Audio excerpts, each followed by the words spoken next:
میں آپ لوگوں کو ایک ایسی کہانی سنانے جا رہا ہوں جسے سن کر شاید آپ لمحہ بھر کو رک جائے اور یہ سوچنے پر مجبور ہو جائے کہ کسی انسان کے بارے میں فیصلہ کتنی جلدی کر لیا جاتا ہے۔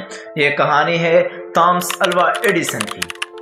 تھامس الوا ایڈیسن 11 فروری 1847 کو امریکہ کی ریاست اوہایو کے شہر میلان میں پیدا ہوئے۔ وہ کسی رئیس خاندان کے چشم و چراغ نہیں تھے، ایک سادہ گھر، محدود وسائل اور ایک ماں جس نے اپنے بیٹے کو دینے کی کوشش کی۔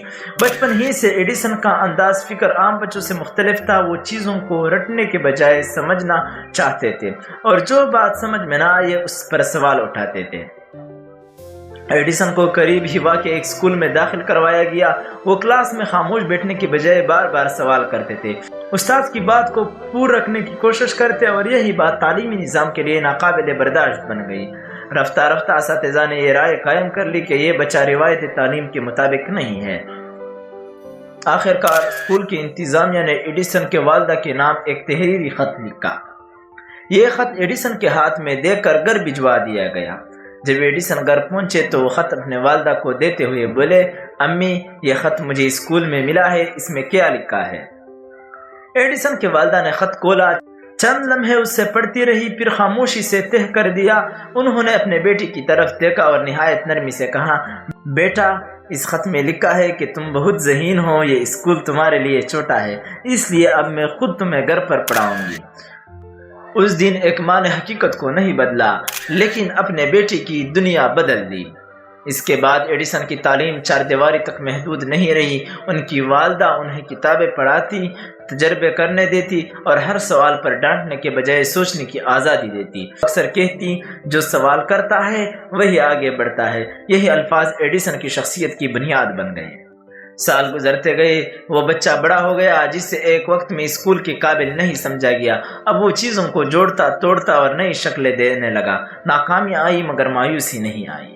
جب ایڈیسن نے بجلی کے بلب پر کام شروع کیا تو ناکامی اس کے ساتھ تھی۔ فلمنٹ کے لیے ہزاروں چیزیں آزمائی گئی، ہر بلب بجھ جاتا لیکن ایڈیسن نہیں رکتا۔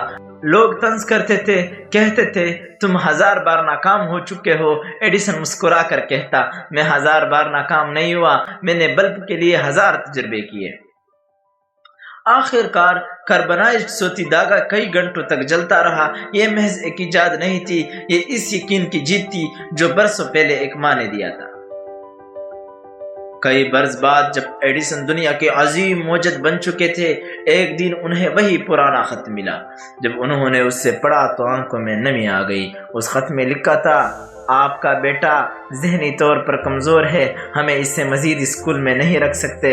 ایڈیسن دیر تک اس خط کو دیکھتے رہے، پھر اپنے ڈائری میں لکھا، تھامس الوا ایڈیسن ایک ایسا بچہ تھا جسے دنیا نے کمزور سمجھا مگر ایک ماں نے اسے دنیا کی طاقت پہچاننے دی۔ یہ کہانی بلب کی ایجاد سے پہلے ایک ماں کی فیصلے سے شروع ہوئی تھی۔ یہ ہمیں سکھاتی ہے کہ ہر بچہ ایک ہی معیار پر پورا نہیں اترتا، وہ ہر مختلف ذہین ناکام نہیں ہوتا۔ بعض اوقات جو شخص نظام سے باہر ہوتا ہے وہی شخص نیا نظام بناتا ہے۔ اگر آج کسی نے آپ کو ناکام کہا ہے تو یاد رکھیے شاید آپ بھی کسی ایڈیسن کی طرح صرف مختلف ہے، اور اگر کوئی ایک انسان بھی آپ پر یقین کر لے تو وہ یقین دنیا کو روشن کرنے کے لیے کافی ہوتا ہے۔ یہ وہی تھامس الوا ایڈیسن ہے جسے بچپن میں اسکول سے نکالا گیا، بلب کی ایجاد کے لیے 1000 بار ناکام ہوئے لیکن اس نے کبھی ہار نہیں مانی۔